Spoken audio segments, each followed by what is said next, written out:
டெக்ஸ்க்ரோல் தமிழ் நேயர்களுக்கு வணக்கம். Amazon great Indian ஃபெஸ்டிவலுக்காக இந்த வீடியோ போடுறேன். லைவ் ப்ரைஸிங் காமிக்கிறேன். உங்களுக்கு நிறைய சப்ஸ்கிரைபர் பிங்க் பண்ணியிருந்தீங்க. ப்ரோ இந்த மாதிரி டாப் 10 சவுண்ட் பார் 20,000 ரூபாய்க்குள்ளே சொல்லுங்கள் அப்படின்னு சொல்லிட்டு உங்களுக்கான வீடியோ தான் அது. ஒரு சவுண்ட் பார் அப்படின்னா நான் கண்டிப்பாக 20,000 ரூபாய்க்கு மேலே ரெக்கமெண்ட் பண்ண மாட்டேன். நம்ம சேனலை சப்ஸ்கிரைபே பண்ணாமல் பார்த்துட்டு சப்ஸ்கிரைப் பண்ணிங்க. ஆல்ரெடி சப்ஸ்கிரைப் பண்ண நண்பர்கள் எல்லாருக்குமே ரொம்ப நன்றி.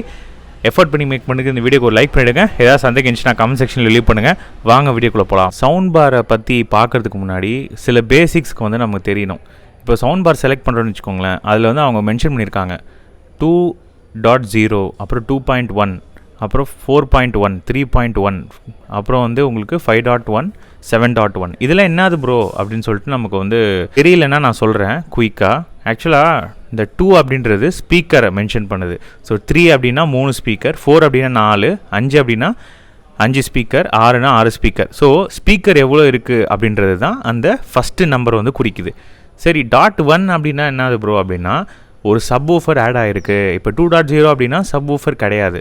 2.1 அப்படின்னா ஒரு சப்வூஃபர் ஆட் ஆகிருக்கு. 2.2 அப்படின்னா 2 சப்வூஃபர் உங்களுக்கு ஆட் ஆகிருக்கு.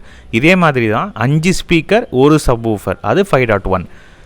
7 ஸ்பீக்கர் ஒரு சப்வூஃபர் 7.1, 7 ஸ்பீக்கர் 2 சப்வூஃபர் 7.2. ஸோ அதுக்கேற்ற மாதிரி உங்களுக்கு கான்ஃபிகரேஷன் வேல்யூ சேஞ்ச் ஆகும். ஸோ உங்களோட ரூம் கெப்பாசிட்டி என்னன்றதை ஃபஸ்ட்டு பார்த்துக்கோங்க.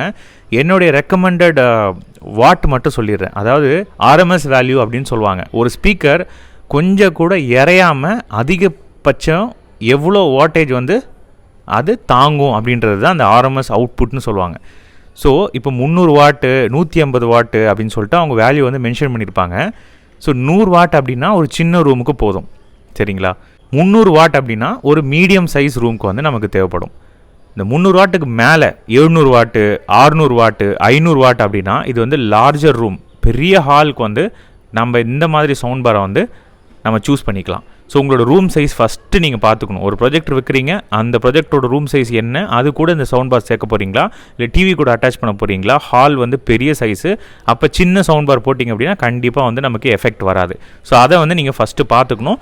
இப்போ அடுத்தது நம்ம என்ன பார்க்கணும் அப்படின்னா அதோட அந்த சப்போர்ட் பண்ணுற அந்த விதம் டால்பி டிஜிட்டலா, டால்பி டிஜிட்டல் ப்ளஸ்ஸா, இல்லை டால்பி அட்மாஸா அப்படின்னு சொல்லிட்டு நம்ம பார்க்கணும். டால்பி டிஜிட்டல் அப்படின்றது டால்பி அட்மாஸோட கொஞ்சம் கம்மி தான், சரிங்களா? டால்பி அட்மாஸ்னா என்ன? 3D சவுண்ட் கேப்பபிலிட்டின்னு சொல்லுவாங்க. அதாவது ஃபயரிங் சவுண்டு நமக்கு மேலே சவுண்ட்லாம் கேட்குற மாதிரி இருக்கும். டால்பி டிஜிட்டல் பொறுத்த வரைக்கும் சரவுண்ட் சவுண்டுக்கு கொஞ்சம் இதுவாக இருக்கும். சரவுண்ட் சவுண்டு கூட 3D சவுண்டும் சேர்த்தது தான் டால்பி அட்மாஸ்.